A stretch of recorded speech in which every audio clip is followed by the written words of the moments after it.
we're living in, let me tell you, it's a wonder man can eat at all. When things are big that should be small, who can tell what magic spell will be doing for us? And I'm giving all my love to this world, only to be told I can see I can't breathe, no more we will be. And nothing's gonna change the way we live, 'cause we can always take but never give. And now that things are changing for the worse, see it's a crazy world we're living in. And I just can see the half of us immersed in sin is all we have to give these futures made of virtual insanity. Now always seem to be governed by this love we have for useless twisting our new technology. Thank you for inviting me to be part of this very exciting event. What a fantastic presentation from Dr. Ingrid Vasiliu-Feltes. Ingrid, thank you so much. So much information in just a short space of time. Cummings, I am the data activist in residence at the School of Data Science at the University of Virginia. I'm also an AI ethicist and a criminologist and a criminal psychologist, and just enjoying myself in the responsible tech space and the, of course, ethical AI space. I will now introduce, let me go with Radhika, who could introduce herself. I'm Radhika Iyengar. I am founding partner of StarChain Ventures here in Silicon Valley, and really thrilled to join you all in the Metaverse. Ingrid, thanks for an amazing keynote. As Renée said, super informative. And so really excited to talk to you all about my views on what we need to do to improve ethics and trustworthiness in the space, as we know that many of the real life problems do follow us wherever we are. So important to keep these points in mind, and really looking forward to an exciting panel discussion with all of you. Thank you so much, Radhika. Lily, would you like to introduce yourself? Hi, everyone. My name is Lily Lee, and I'm the founder and president of Metaverse Law. I'm a data privacy, AI, and cybersecurity attorney, and I work with startups to multinationals in this space. I'm joining you guys from sunny Southern California. Thank you so much. Let me, with great honor and great pleasure, introduce Dr. Cara Antoine. Renée, thank you so much. It's an honor to be here and an adventure to be here as well. So thank you very much for exposing me to this incredible technology. It's such a learning curve. Ingrid, sincere appreciation for laying the groundwork for us today and sharing with us this vast space that is really a new frontier also for me. The lens that I wanted to bring to the discussion is really around access and accessibility today. In my role as managing director for digital transformation and sustainability in consulting and working in global firms, I constantly see the challenges that individuals and organizations have in feeling empowered in this new digital economy. And I think it's so important for us to learn about the practices of how we can ensure equity, inclusion, and diverse representation, whether we're in the metaverse or beyond. And so I look forward to sharing some of my thoughts with you on access and accessibility in the metaverse, VR, and beyond today. Thank you, Dr. Antoine. And let's just jump right into it. So let's start with defining what is a fair and trustworthy economy really about. And of course, this question is for everyone. So Radhika, how about you take the first go with this question? Sure, happy to. Well, fair and trustworthy. Do we really have that in real life? We can argue all we want about wanting to have, I think, a fair and trustworthy environment, even in real life. And unfortunately, it doesn't exist. And some of the points that, Dr. Cara mentioned, for example, with having diversity and equity and inclusion, DEI is something we're still striving for in real life. So these are the problems that I'm seeing also potentially possible in the metaverse. And so when you think about what we want to have is for everyone to have equitable access, to have fair access, to have individual rights upheld, to have the right to privacy, to have the right to your own space in the metaverse. And all of these things, as we start moving into a truly digital medium, I think are going to be testing our bounds, so to speak. So having the right governing practices, I would say. And in the metaverse, I'm thinking about things like DAOs and so on, decentralized autonomous organizations that operate by certain governing principles to bring a better sense of fairness and inclusion and equity, and making sure that people are protected as well. So bringing safety into the environments. This is something that I see is going to be increasingly important as we blur the boundaries between in real life and in the digital world. Thanks, Renée. Radhika, thank you so much for that, and just bringing that whole question of real life versus the digital world. And some would say, is the digital world even real life, or if real life is still real life as we enter this digital space? Now, some would say that fair, trustworthy, economy are words that just cannot go together, digital or non-digital economy. Ingrid, would you like to take a stab at defining what a fair and trustworthy economy is going to look like within the context of this capitalist world that we live in? Is it a reality? Would it ever be a reality? Great question. The way I try to usually approach that complex question is the following. I think if we look at all the domains that are part of an economy, which are individual, society, corporate, then we can start to get a better handle on it. So if you ask me, can we have individual appropriate ethics? Absolutely. There are people that are able to do that. Can we have corporate ethics that are fair and trustworthy? Yes, we have seen that there are some organizations who have accomplished quite a lot. No one is perfect, but I think there are some organizations that are trying really hard to change the paradigm. From a societal perspective, I think we can also talk about how the society approach ethics, and we've seen environments and cultures that are doing better than others, and then subsections of populations or subsections within the society that are doing better. But I do agree with you that sometimes it seems an insurmountable task, and that those words don't gel well together. What I also like to sometimes point out is that when we talk about ethics, it's really important to differentiate between what can we do to make it better and to prevent and to plan, and what are we engaged in with full knowledge versus unintended consequences. So I think sometimes separating intended, malicious consequences or behaviors versus unintended consequences. And let me give an example. So for instance, during the pandemic, we've seen that a lot of entrepreneurial activities were designed to help. They really tried to put a dent into the pandemic outbreak, but then unfortunately a lot of human rights were violated, a lot of ethical principles were not upheld in a desire to do good. So balancing those sometimes sounds easy, but it's not always easy. So to answer your question, yes, I think it's difficult. Yes, I think it's very important to separate some of these things, because otherwise, if you try to approach all of it, is I think harder. So if we work on individual ethics, corporate ethics, and what we can do from a societal perspective, I think we have a chance. That's my pragmatic answer. And a very solid one. So it's an individual responsibility, it's a collective responsibility, it's even a global responsibility. And I think, is Lily back with us? Because I wanted to give her an opportunity with this question. When I think about a fair and trustworthy economy, one of the first things that comes to mind is that there is a code of conduct and rules of fair play, and that these rules are consistent, accessible, and transparent to everyone. So people know what they're expected, what's expected of them, and what's expected from others when they enter a space. In addition, I think that privacy and cybersecurity are incredibly important to develop a fair and trustworthy economy.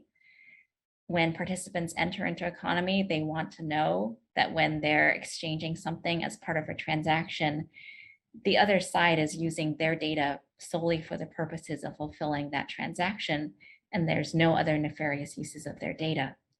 Similarly, cybersecurity is very important because you need to know that your assets and goods in a digital economy will be secure and will retain value over the course of their lifetime. Thank you very much. With the rise of frontier technology, we more often hear the creator economy as a new form of economy.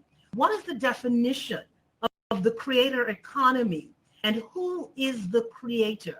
So I think we can start with Cara. I think you can take that. Yeah, thanks very much, Renee, for this great question. And I really appreciated the response on the previous one also. I'm thinking about that from Ingrid just now. I think in terms of the creator economy that we're in today, there's this sense of community that I think is really important for us to embrace. We're finding ourselves now, perhaps more than ever, at the intersection of humanity and technology. And I do think that there's a responsibility in the community to consider how we enable access to these more modern technologies to all individuals. And what we can do to enable that is in thinking about individuals that may not necessarily have access even to the basic technology that we all benefit from today. Having a computer in every hand in every person in the family, having individuals in perhaps lesser fortunate situations being able to have the skills and in terms of digital literacy. And so I think in terms of how we enable the creative and creator economy, we also need to think about the equity of how we're enabling all individuals to have access to these means, both to the tools, to the equipment, and also to the skills.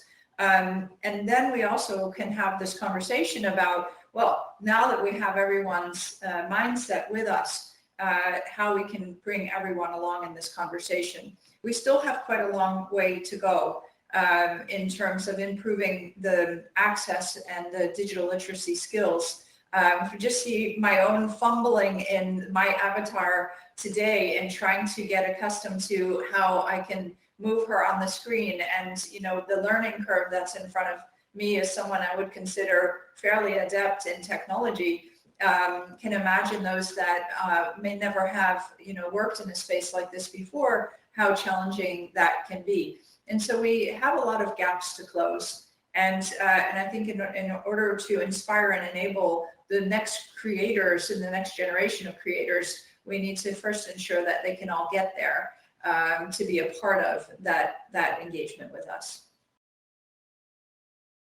Thank you, Cara. And I like that whole question about designing at the intersection of humanity and technology. Very powerful. Radhika. Hi, just, great question, first of all, Renee. And I just wanted to bring up the issue of ownership. I think whenever we're talking about creators, we're talking about anybody that is creating any type of content in any medium, right? And so in the Web 2.0 world, unfortunately, ownership is something that is really quite problematic. So giving credit where it's due. What does that mean? So, in today's world, we look at artists, music artists, for example, producing music and having ownership and rights over that music. If you're really thinking about who gets the royalties to that music, it's not as simple as you might think. There's always a bigger player, a middle person, if you will, that gets the bigger lion's share of proceeds, if you will. And so individual creators that are contributing content and have ownership and rights to that content need to be recognized in a very different way than what exists today. So as we think about what it means to have a creator economy, we're really seeing a complete democratization that is possible. where every individual creator who is creating content, whether it's music, whether it's art, any medium whatsoever, really has the ownership and rights, and therefore also can get fair and equitable proceeds from the creation that has been created. So, you know, I think the new world of the Web 3.0 and decentralized technologies bring a greater liberalization and democratization of access. And so when Dr. Cara, when you're talking about access, I think about ownership rights and I think about creator rights. And so when you think about a creator economy, we're really redefining how a creator has a maximum potential to be achieved in any environment. And I think that's really what's exciting before us. I wonder what all of you think about that. That's really excellent, Radhika, that whole concept of ownership. When we think about creators, when we think about communities that are creators of the data that's being used by many of these startups to design the kinds of tools that we're using, we've got to ask ourselves, you know, who is the creator? So we really got to drill down into that concept of creator as it is attached to ownership, because so many of us continue to create, data that's being used to design, but yet we don't own that data. When I think of the creator economy, I think a lot more about who owns a lot of the value of the goods they provide, whether or not it's the individual that actually develops or provides the artistic content for creation, or whether or not it's the platform or the transaction fees or other things that might be part of what we consider in a regular economy. One thing I really like about this idea of a creator economy is that you definitely have fewer participants kind of acting as brokers or dealers in between the creator and the end user of the creative product. And as a result, a lot of the value or purchase price of that creative work gets given back to the creator rather than people along the way. Now, again, I think that that value will only exist as long as we have strong competition in the creator economy, because again, if we end up with just one or two platforms where people sell their products, then they can increase transaction fees, increase platform fees, and kind of go away from the idea of a creator economy. Ingrid, I'm hoping that you could jump in here and just give us your take on this question of the creator economy and the power of that. Well, I'm itching then, based on the other two inputs, to share that if we talk about creator economy and digital inclusion, we have to also, and data ownership, we have to also talk about digital identity in this new creator economy and informed consent. Those are two that are very near and dear to my heart, and they're related to everything else that was already mentioned.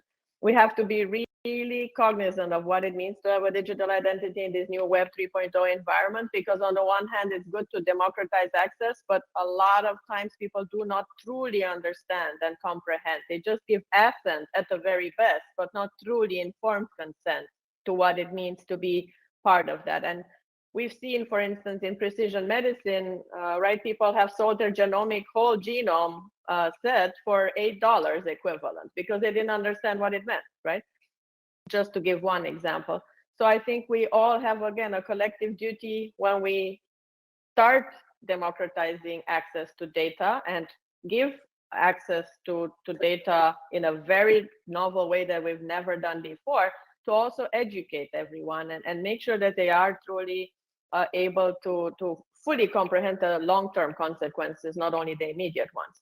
And the second part would be, again, a topic that's near and dear to my heart, is to make sure that we also take care of the vulnerable population. So digital identity for children and also for elderly and disabled, we tend to forget that. And this environment now becomes even tougher to navigate than in the real physical space. We've always had challenges, but I just wanted to bring that up as well. Thank you.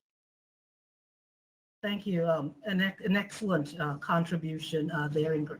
So as we move into the question of fairness and trustworthiness, so we're thinking about fairness, justice, about reducing bias and discrimination, and ensuring our processes are equitable. We're talking trustworthy. So we're talking about accountability and transparency and reliability, critical questions around the ethics of technology and building technology that is responsible and that is principled.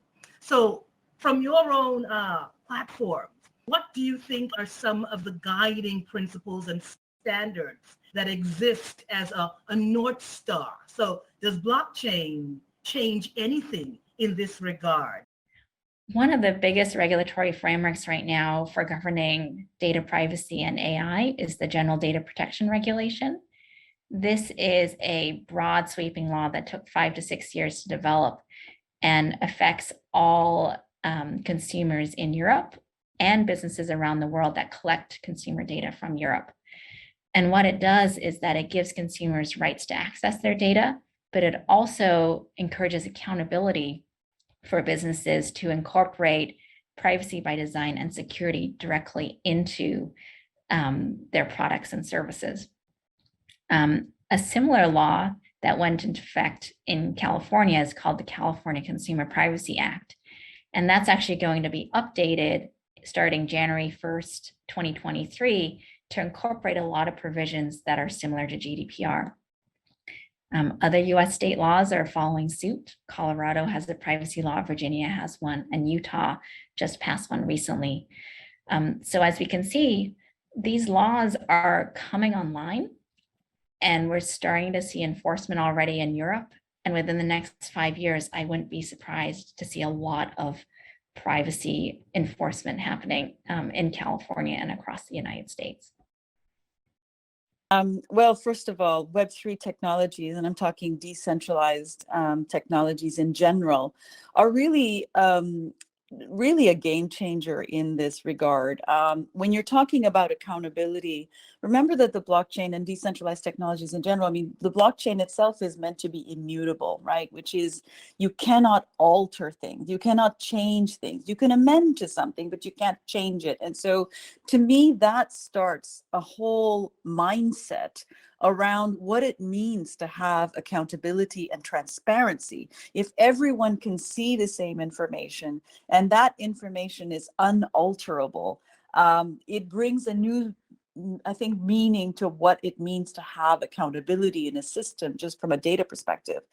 And then what I wanted to talk about in terms of accountability, as we're moving into this truly digital universe, the metaverse, we're going to have to think about same guiding principles. You know, in real life, we've got societal sort of norms, we've got laws, we've got regulations that we must abide by, what it means to be a law-abiding citizen, for example, in real life.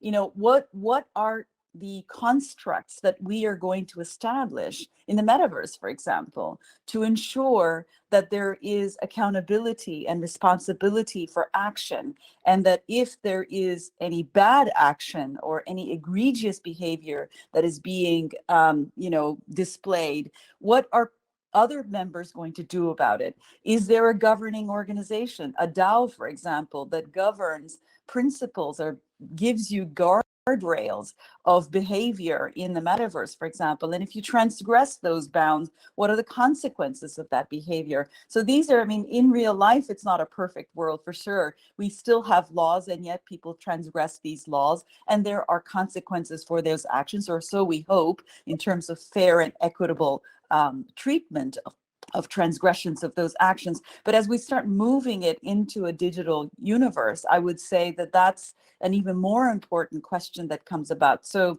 you know, we're seeing in the Web 2.5 versions, for example, they're creating these, 6 feet bubbles around your avatar, for example, and saying you can't invade that 6-foot boundary around yourself. Is that going to be sufficient to prevent inappropriate behavior from occurring within the metaverse? These are things that I think we have to think about. So I think when you think about it from an ethics point of view, when you think about it from a fairness point of view, when you think about it from an accountability point of view, I think we're going to have to think about how we establish these guidelines and these guardrails of behavior in the metaverse so that we preserve the privacy, we preserve our personal space, if you will, that people can't violate that personal space, whether you bring yourself and your avatar form into a metaverse, that same boundary gets respected. And if it is not respected, what are the consequences of those actions? So these are some of those things that I'm thinking about as we're bringing in real life sort of applications into metaverse applications. What kinds of accountability safeguards are we building into the system from the get-go? Just really excellent, really opening up the discussion now around regulations and guardrails and, of course, guidelines and this question of boundaries, just physical boundaries as well in the metaverse are very, very, very powerful. Cara, maybe you could jump in now and give us your take when it comes to that question of access and accessibility as well.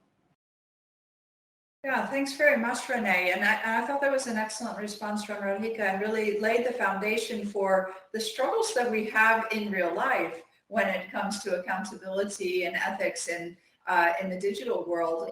So I would say we haven't really even solved for that yet in its entirety. And yet here we are in a very virtual space. So I think I was reflecting as I was listening to you speak my years at Microsoft, and Satya Nadella famously answered a response to someone who said, Satya, what would be your advice to me in terms of my teenage children and what they should study at university? Thinking there's going to be a big tech response in this answer from Satya. And he said, I would advise every student to study ethics. And that was a real surprise in the audience in a way, because we thought, oh, he's going to come out with the big tech and quantum and everything else at this time. But to focus on ethics. And for sure, we have made decisions very much to referencing Radhika's response on what are the appropriate programs, projects, and areas that we should get involved in, and where should we say, wait, that crosses an ethical boundary, something that we should not be building, something we should not be doing. And who gets to say so? Where is that ethics commission and ethics committee? But I do think, back to how we build the standards is by educating ourselves and trying to, starting with the students, our children, who are entering into universities, to learn about ethics as a principle. Again, that about the intersection of humanity and technology is so important to not only improve the society that we live in today in the real world, but to then replicate those thoughts and practices in the metaverse, in the virtual world. And so I think in terms of the access, it's providing the education, the literacy around how we can really think about what ethics mean to us and how that translates to us in a world which becomes somewhat, or can become somewhat anonymous. I'm just reflecting even on the current news today of this, the message of Elon Musk buying Twitter. And one of the things that he said that he wants to do is make every person identifiable in Twitter. So, challenging the bots, challenging the identities of people who may be hiding behind an account name, and making people real, making people accountable for the things that they say over Twitter.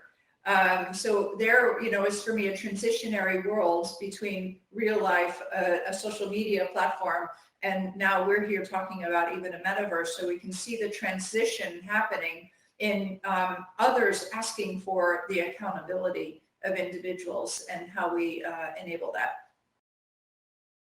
That's a really excellent contribution, and something you said there just resonates with me when you say, how do we build the standards, and who gets to build the standards? Who gets to say so? And I think that's very powerful. Ingrid, what would be your North Star standards when we think about fairness and trustworthy technology? And of course, looking at the question of the blockchain and whether or not it's going to change anything within the context of fairness and trustworthiness.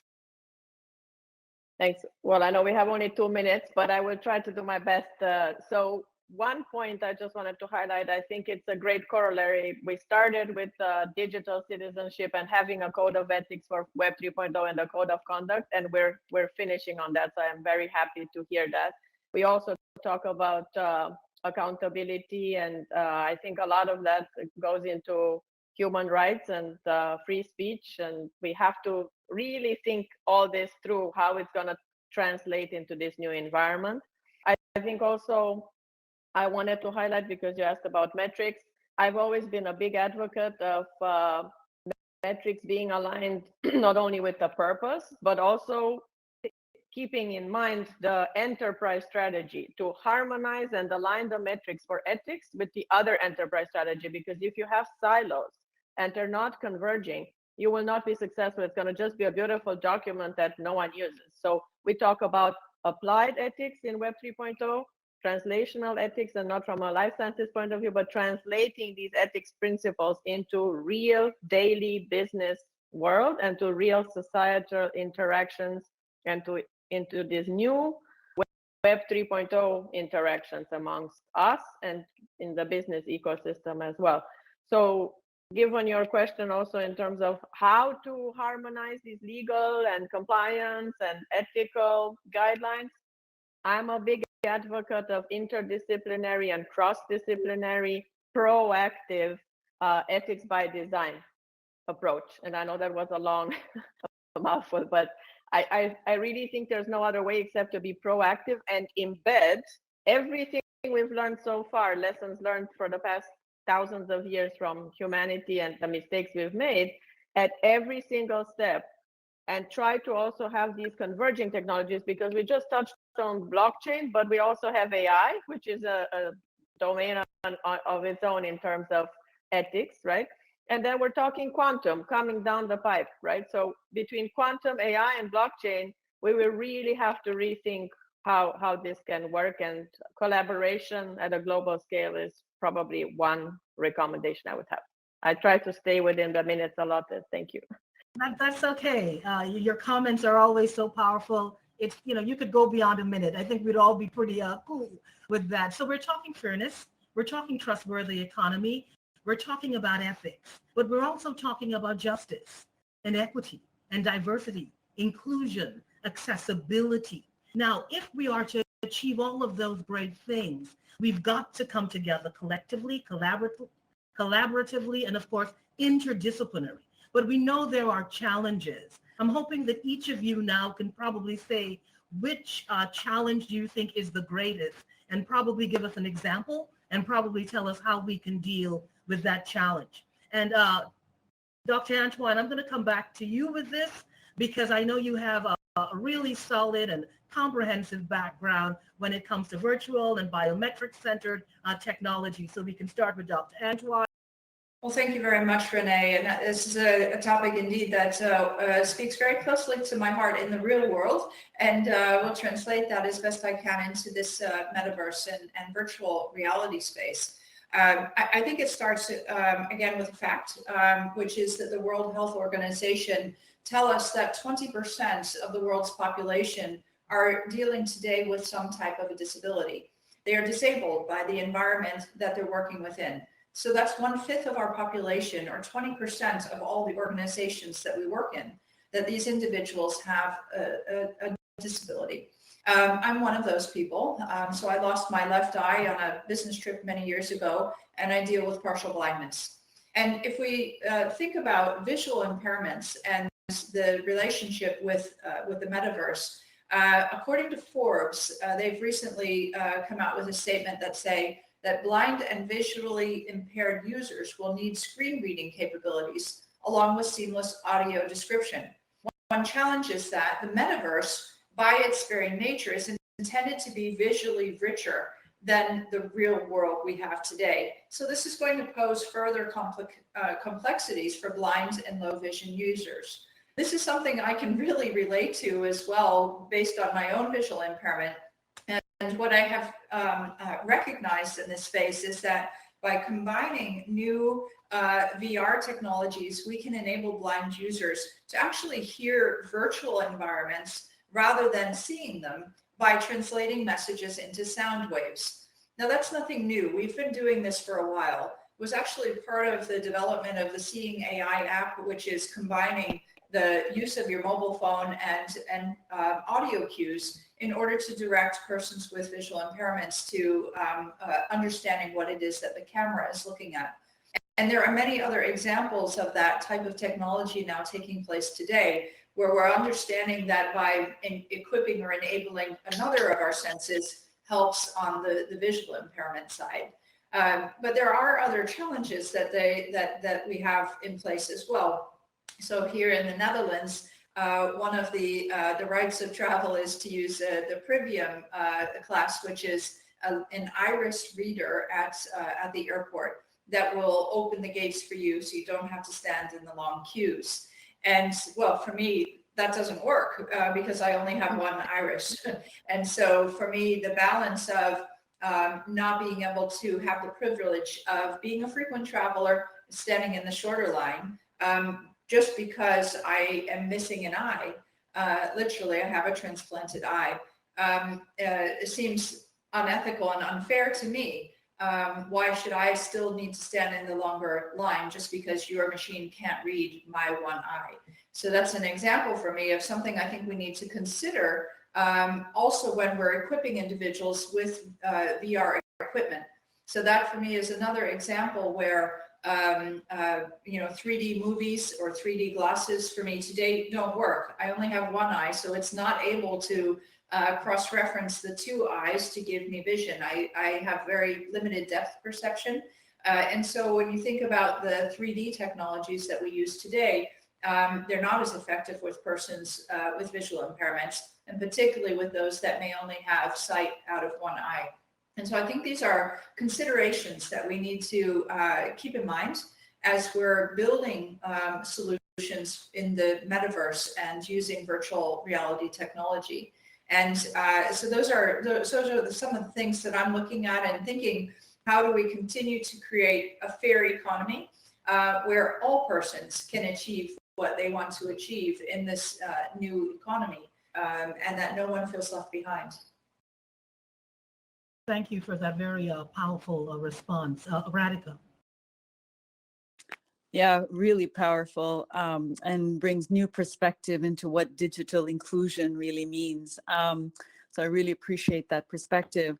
I'm, at the same time thinking about the usual DEI, and I'm saying the usual DEI not to belittle the importance of DEI, but when we think about, in real life, the things that we deal with, the things I deal with as not only a person of color, but a woman of color, and the biases, whether they're unconscious or conscious biases, the microaggressions and aggressions that we deal with on a daily basis that I deal with, I think about how is that going to translate in the metaverse, for example?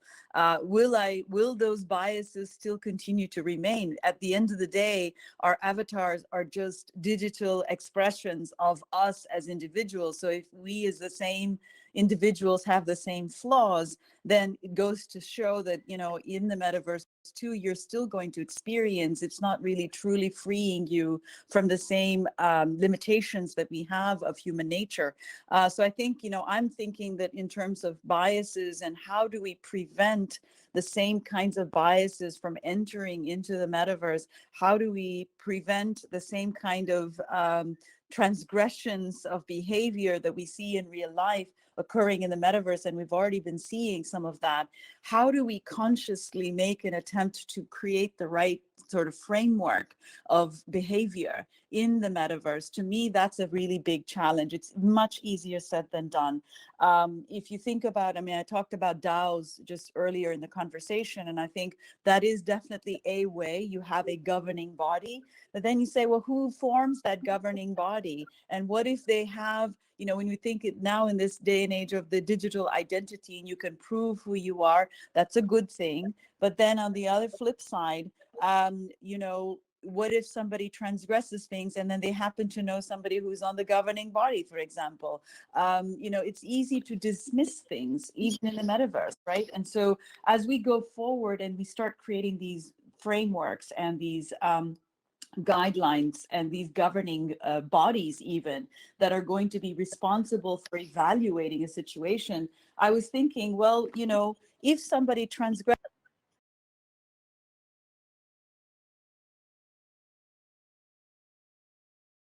consequence. Radhika, Are are you you still? suspended? Is your account suspended? For how long? Is it a once and you're out? Is it 3 strikes and you're out? What are some of those issues that you're going to deal with? Because people who do like to engage in bad behavior will continue to do so, whether it's in real life or in the metaverse. So these are the things that I'm thinking about in terms of how do we consciously apply a set of principles that we can all abide by, and yet give all of us that creative freedom that we desire to engage with in this new medium called the metaverse, or in the digital universe. Radhika, I like that, because in essence, what you're saying, it may look like a game, but it's definitely not a game in that space. Very powerful. There's definitely been a big push right now to try to create legal rules around AI ethics. And I think that AI ethics is definitely a frontier for the metaverse, because we can imagine scenarios where you're using the metaverse to apply for a job or to obtain healthcare benefits, and the algorithm might direct you to a particular job opportunity or to a particular provider based on the algorithms that were fed into the space. As we all know, though, a lot of these AI algorithms, they're just machine learning. They're based on lots and lots of data. And so if the bad data that came in was biased, racist, and incorporated the stereotypes that we already have in society, then the outcomes are going to also be stereotyped and biased. I can imagine a scenario, for instance, where I am sent to a space, a job board, and based on the algorithm, they say, hey, you're female and you're of a certain age, so we're going to send you to these job boards and we're going to steer you away from STEM, math, or engineering careers because our algorithms say that you are going to be more interested in these other jobs. And immediately at that point, there's been a stereotypical or discriminatory effect based on bad data that's been fed into the system.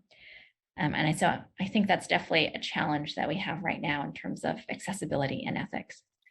In addition to the physical disabilities or limitations, I would like to also just extrapolate a little bit on some of the others that we see.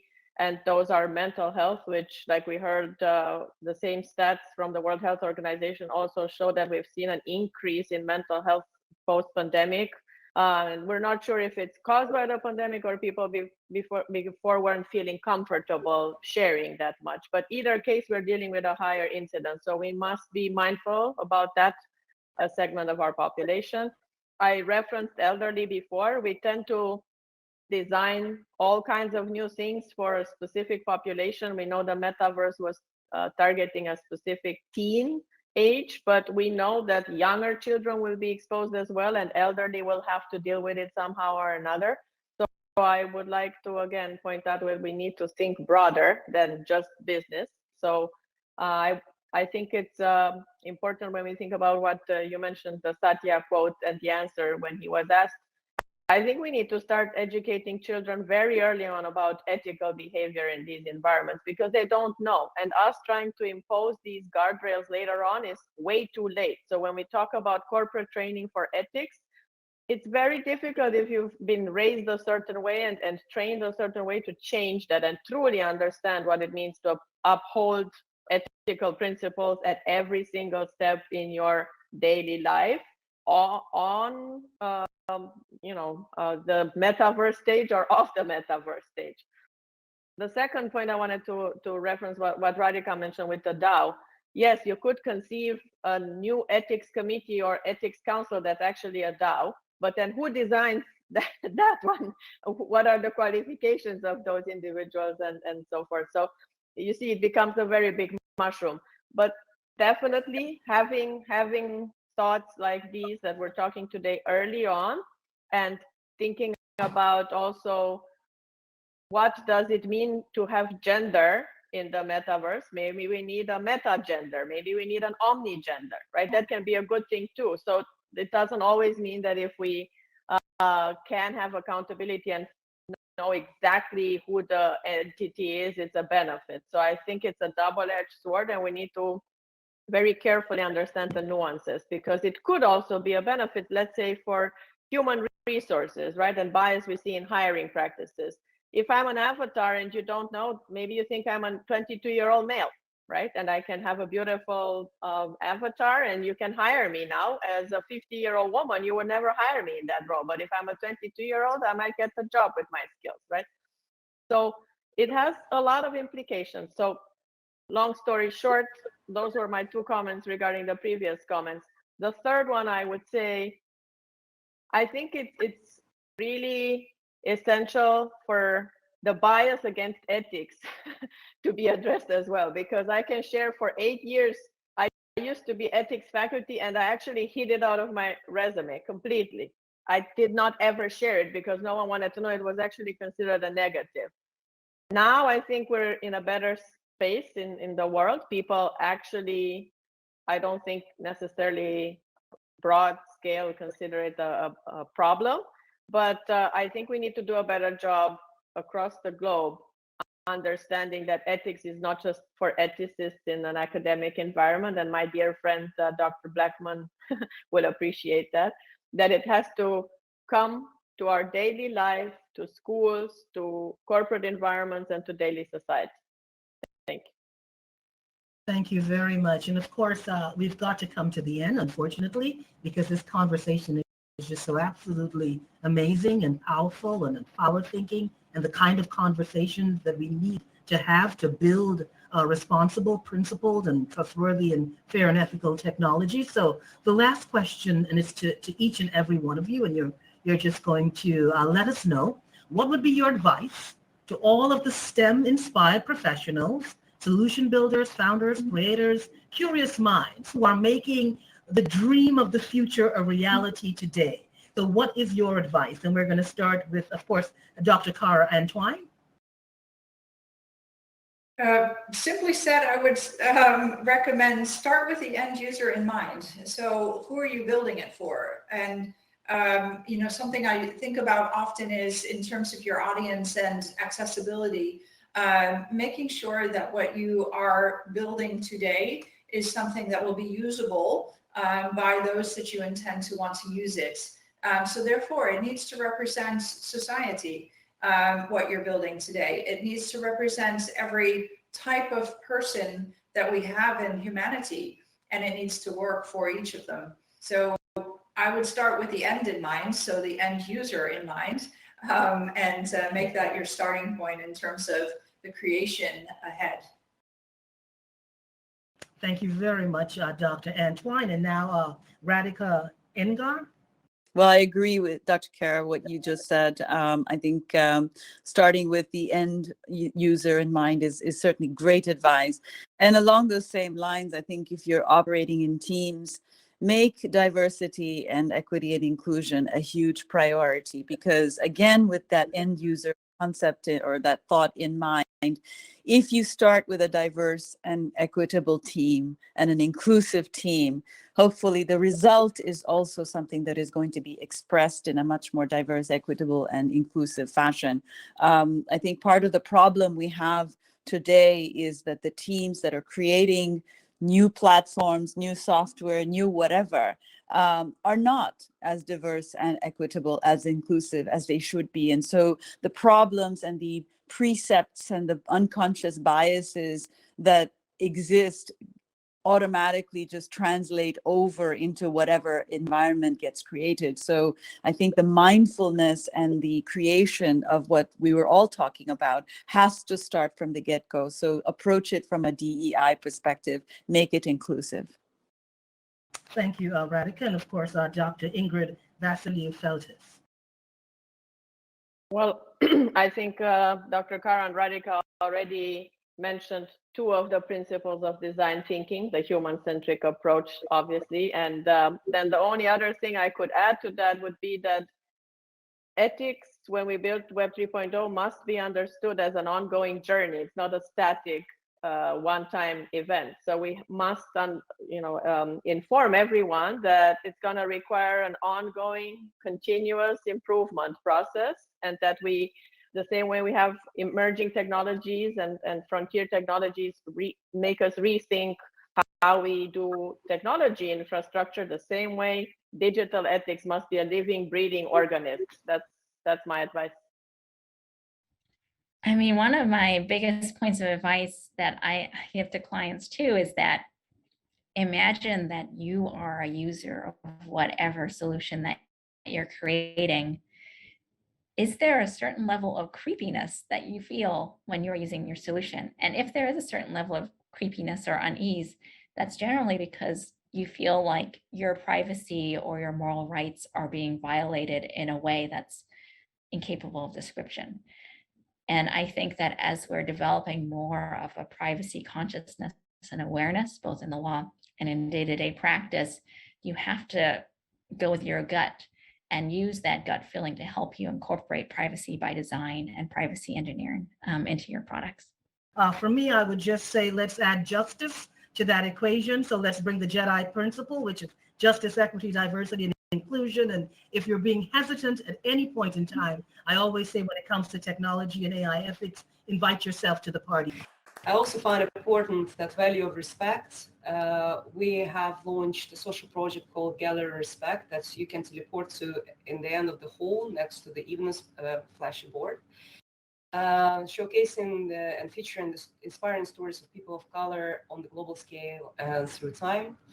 And the ideas behind social projects, besides the fact that the hype is there, everyone is trying to sell lands and NFTs to become richer than life, we still prioritize the social focus because you can create awareness, you can educate people, and when you are replicating physical in the digital world, you can really fix the problems of the physical world and avoid and prevent them in the digital reality if you really build with this focus on respect, justice, inclusion, accessibility when designing the concept.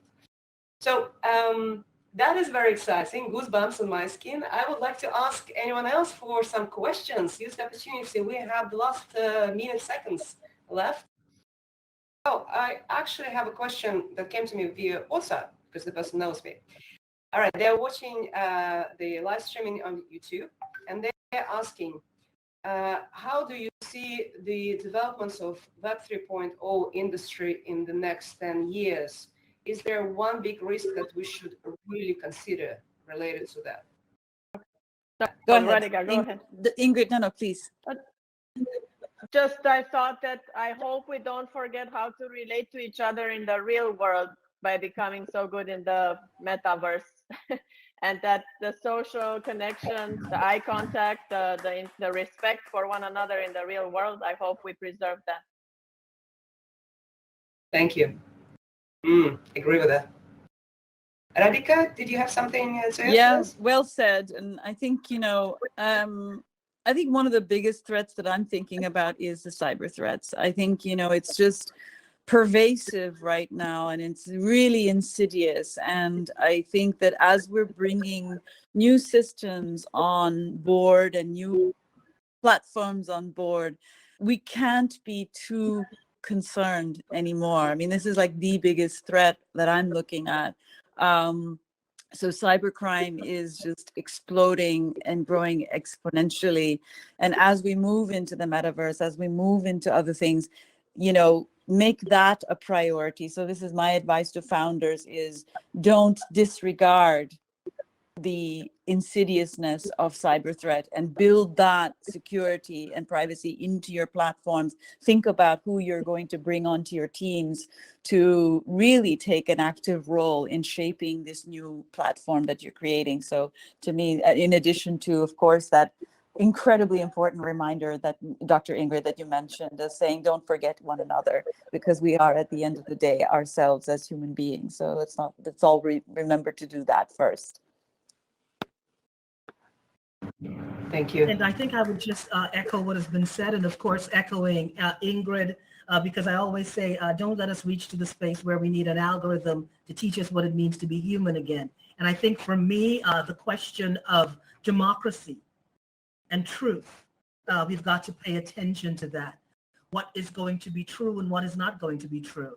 And that whole question of democracy and participation, equitable participation, are things that are, we must always hold dear.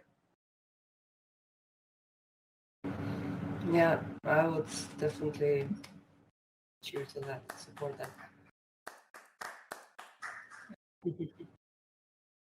I would only add with a quote that I once heard, which is that it has never been more important than now to be more human than ever. And I think for me, that's where we are today and needs to pervade into the metaverse as well. I agree, absolutely. Right, so on this final note, I would like to thank all of you for participating in this wonderful discussion. I'm not sure if you had the opportunity to be on one panel together and exchange thoughts like this, but if not, something new and new connections and established. Thank you very much for your time, for your insights, for your deeper dive into the field. I find it personally very important to keep your mind curious, to keep your mind engaged, always be learning, because technology is changing fast, life's changing fast, and there is always a chance to make the life better with the power of technology. Ladies, thank you very much. This has been an absolutely fabulous conversation.